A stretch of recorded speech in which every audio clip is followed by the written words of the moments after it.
ಕರ್ನಾಟಕದ ಕೆಲವು ಕುತೂಹಲಕಾರಿ ಸಂಗತಿಗಳು ಇಲ್ಲಿವೆ.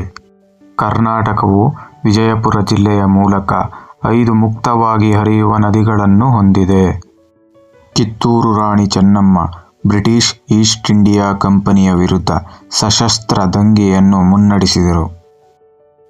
ಮೈಸೂರಿನ ಪ್ರಾಚ್ಯವಸ್ತು ಸಂಶೋಧನಾ ಸಂಸ್ಥೆಯು 50,000 ತಾಳೆಗರಿ ಹಸ್ತಪ್ರತಿಗಳನ್ನು ಒಳಗೊಂಡಿದೆ.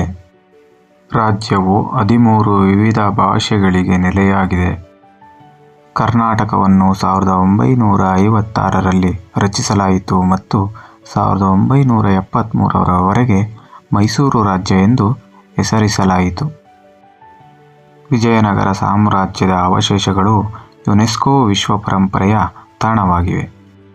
ಕಾರಂಜಿ ಸರೋವರದಲ್ಲಿರುವ ವಾಕ್ಥ್ರೂ ಪಂಜರವು ಭಾರತದಲ್ಲಿಯೇ ಅತಿ ದೊಡ್ಡದಾಗಿದೆ. ಲಾಲ್ಬಾಗ್ ಬೊಟಾನಿಕಲ್ ಗಾರ್ಡನ್ನಲ್ಲಿನ ಕಲ್ಲಿನ ರಚನೆಗಳು 3,000 ಮಿಲಿಯನ್ ವರ್ಷಗಳಷ್ಟು ಹಳೆಯವು.